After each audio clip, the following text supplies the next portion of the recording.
À l'hôpital, Romy est au chevet de Rayhan, qui se réveille. Elle l'interroge sur ce qui s'est passé la veille. Mais le jeune homme n'a pas envie de lui en parler, même si Romy lui jure qu'il ne s'est rien passé avec les hommes des bars. Rayhan ne lui fait plus confiance. Il lui demande de le laisser seul. Pendant ce temps, dans le hall, Karim interroge Jacques sur les événements de la veille. Ce dernier raconte la bagarre que Rayhan a provoquée le premier jusqu'à ce que l'individu le frappe à son tour. Après quoi, Romy retrouve Karim dans le hall. Elle culpabilise de ce qui est arrivé à son fils et craint d'autant plus qu'il apprenne qu'ils ont couché ensemble. Si Romy songe à y mettre un terme, Karim déclare que ce qu'ils ont fait était loin d'être une erreur. La jeune femme accepte alors de poursuivre leur relation à condition de rester discret. Au commissariat, un homme se présente pour se dénoncer. Il s'agit de l'individu qui s'est battu avec Rayhan la veille. Nordine recueille son témoignage parfaitement honnête. Soulagé d'apprendre que Rayhan s'en sort bien, l'individu précise qu'il ne compte pas porter plainte. Nordine le remercie, puis prévient aussitôt Karim. Peu après, Roxane informe Karim qu'elle a retrouvé des images de vidéosurveillance où l'on voit Tomer donner un CD à Romy. Pile le jour où Rayhan s'est fait voler son sac.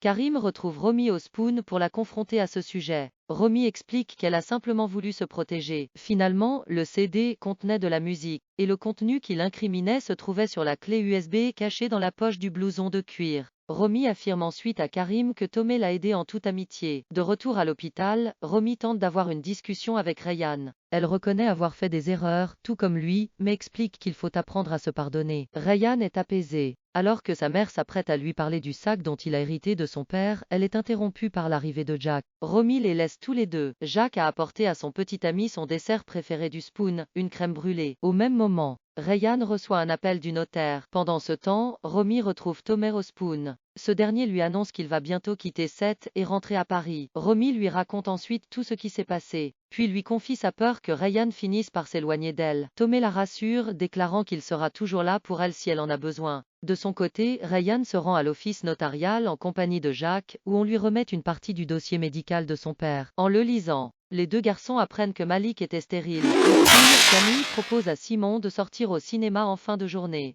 OS. L'horaire de la séance ne colle pas avec les horaires de travail de Simon, et ce dernier refuse de partir plus tôt. Quant à la séance suivante, elle est trop tard pour Camille à cause de son bracelet électronique. Camille ne cache pas sa déception, d'autant qu'elle tourne en rond depuis l'incendie du domaine viticole qui l'a mise au chômage technique. Simon lui suggère d'en profiter pour reprendre ses études, affirmant qu'il y a plein de métiers dans le milieu du droit qu'elle pourrait faire malgré son casier judiciaire. Camille reproche alors à son petit ami de lui parler comme ses parents. Simon rend ensuite visite à Aaron et se confie sur ses problèmes de couple. Au même moment, Samuel commence à faire du bruit en utilisant un souffleur pour enlever les feuilles mortes des parties communes. Aaron soupçonne son voisin de le faire exprès pour l'empêcher de profiter de la terrasse en compagnie de son fils. À l'hôpital, Chloé demande à sa mère de bien vouloir rencontrer Benny, son copain de promo qui souhaite intégrer Sinclair pour son stage. Marianne accepte. Chloé annonce la bonne nouvelle à son ami, mais le met en garde contre le caractère difficile de sa mère. Très confiant, Benny constate rapidement que Chloé avait raison. Face à Marianne, il se retrouve un peu décontenancé. À la fin de la journée, Alex vient chercher sa femme en voiture. Benny leur raconte que son entretien s'est mal passé et que Marianne a refusé sa candidature. Chloé veut alors essayer de forcer la main à sa mère.